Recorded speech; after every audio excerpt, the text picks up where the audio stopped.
welcome back to First Take. We're coming to you live from above the Heineken River deck at Pier 17. LeBron James said he's unaware of Hong Kong protesters trampling and burning his jersey. This coming after the King struck a nerve with his comments on China this week. LeBron was adamant that this will be the last time he'll address the turmoil between China and the NBA that resulted from Daryl Morey's tweet in support of Hong Kong. Here's the King yesterday. I plan on being here, being the captain of this team, and trying to figure out a way how we can win a championship. That's my main goal right now. I feel like I talked about it yesterday. I tweeted out a couple of responses to people not understanding, my knowledge of what it came from my brain and for me learning from the situation. I'm talking about it now, and I probably won't talk about it again. We're not politicians. I think it's a huge political thing.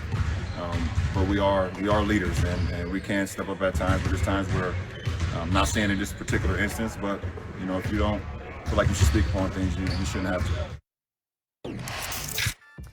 Here's an excerpt from esteemed columnist Christine Brennan in the USA Today. LeBron James is now a weakened messenger for whatever it is that he's going to be selling, be it products or politics. His significant voice has been diminished.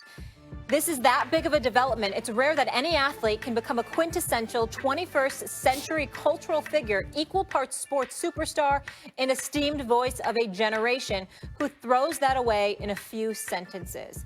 LeBron James, that's who. Jay Will back here with us. Wow. Stephen A., I'm going to start with you. Strong words there by Christine Brennan. How bad does this all look for LeBron? I don't think it's that bad. And allow me to explain. First of all, let me say that Christine Brennan is one of the best. One of the best in the business. I've known her for years, and I have profound respect for her. And I don't think that anything that she said is wrong when you're talking about mass appeal. But there are times when you compartmentalize things, and it's about black appeal, too.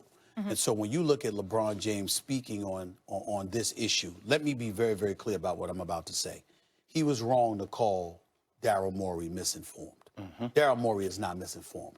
Daryl Morey may have made a mistake by tweeting out something instead of expounding on it and speaking verbally about it. And he may have been a bit wrong in sending the tweet out instead of waiting a week or so later when folks got out of China and was back in America. But I wouldn't classify him as misinformed. Yeah, he said uneducated. Misinformed. He said misinformed too, but misinformed and uneducated. No, he was wrong about that. And when he said, think about something, not just yourself, think about others. Well, clearly, Daryl Morey was thinking about others because he was thinking about the human rights issues taking place in Hong Kong and what people were protesting. So the person that came across as a bit misinformed in that regard, in terms of what they elocuted, was LeBron James. But where I come to LeBron James' defense is this insatiable appetite for folks to clamoring for him to speak out on this particular issue. This is a geopolitical issue. You can slice it any way you want to. This is an international issue when you bring China into consideration and you think about the multitude of American businesses doing business over there in China, from Cook and Apple to Musk and Tesla, and the list goes on and on. The hundreds of companies that do business. Our government doing business with China. To ask this black man, that is LeBron James, even though he's an iconic brand and figure and all of that other stuff, to insist that we hear from him and then to meticulously go about the business of carving out every single word that he says and what he articulates and elocute and how proper or improper it was or whatever the case may be, it really rakes my nerves. And the reason why it rakes my nerves is for one simple reason. Again, I have respect. I don't think anybody that knows anything about basketball wouldn't have respect for Daryl Morey, not just as an executive. He's a good man, okay? I don't think he handled this particular situation ideally, which his own owner, Tillman Fertitta, pointed out. But I think it's important to point out, you have a middle-aged white executive who started this whole brouhaha, and then after that, obviously silenced, he gets to go sit someplace. We ain't hear a damn word from him. But LeBron James is asked to speak on this issue. I just don't like it. I'm not saying that I understand that he has to speak on it because he is who he is. And people are saying, all right, James Harden spoke on it and his words weren't ideal. And LeBron spoke on it. But it's like, damn, didn't really have anything to do with them. And now they're in the middle of it. I totally disagree with this point of view, and I've heard it in the media a lot. First of all, let me say, as I said yesterday, if it were an African American. You solely disagree with about the issue that Daryl Morey, the white executive, can go sit in the corner. He doesn't. And now the young black athlete has to. Okay. If Daryl Morey were an African American executive and tweeted out the exact same thing, and the best player in the NBA happened to be like Larry Bird right now, and he had tweeted things in the past like injustice anywhere is a threat to justice everywhere, and has been a social justice warrior when the cost was low, but now the cost is high, I would also want to hear from him. Now, I understand LeBron James has $1 billion of business in China or something like that. And I would probably be very careful with what I said for a lot less money than that. But there is a name for not standing up on principles that you've always stood up for in the past when money's on the line. It's called selling out. That's what this has to be called, because that's what it is. I'm not saying that I'm holding him to that I would reach the standard of not selling out, but that's what this is. And what do I mean by that? Daryl Morey sent out a tweet.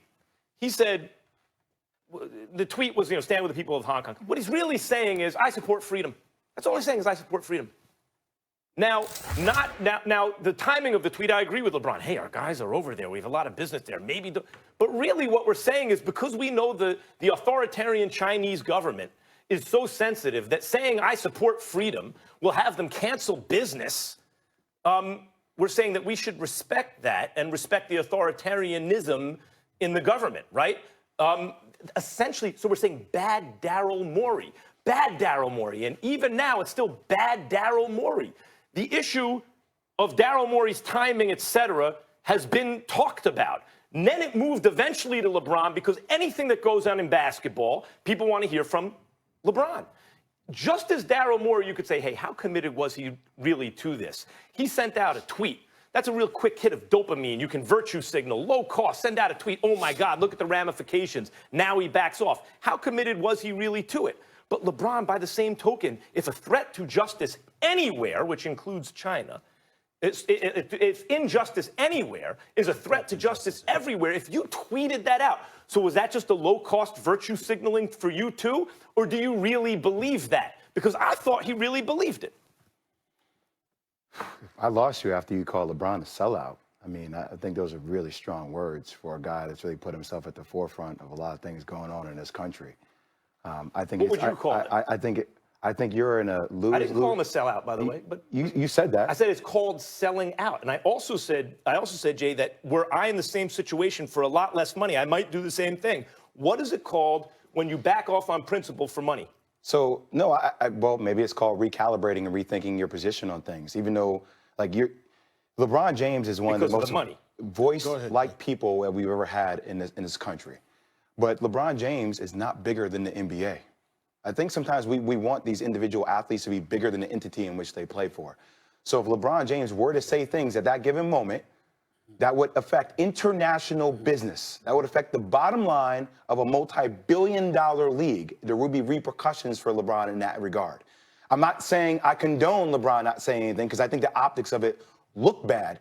I'm just saying it's easy for people out here to sit up here and say what they would do in that situation when they would never be in that position in the first place. Everybody just commentating, oh, you're a sellout, I would do this, I would do that. You don't know what you would do if you were in that situation. I just said I probably would do the same thing he's doing for a lot less money than $1 billion. But let me tell you what's going to happen with this. I hear you. I'm not going at you. I'm just saying my own perspective, my lane. This is going to be an ongoing issue for the NBA. This is the beginning of it. This is a traditional American-like company that is trying to build an international bandwidth. So there are issues happening in India. When we try to expand there, are we going to allow our players to talk about stuff like that? Because now we're an international platform. We're no longer a domestic platform. We allow in East Canada to talk about issues happening in Turkey. Like, are we going to try to expand business in Turkey? Like, these are things that we have to now think about. That was a little different because that was connected, obviously, to his family. Do you think it would have been better if LeBron hadn't said anything? I know he was almost forced to speak, but based on how this has panned out. What happens in this, LeBron James is the best basketball player in the world. LeBron James is not the best politician in the world. Right? He's not trained to be a politician. So my thing, hold that I think you have to be tactical with your words. You have to understand that anything now, all that stuff's going to be politicized. Yeah, I'm just wondering if he came out and said this, it would have better. He didn't say anything. We'll take a commercial break. Let's take a commercial break. We'll come back to this. Everybody's staying here. Much more on this LeBron-China situation. Please don't go anywhere.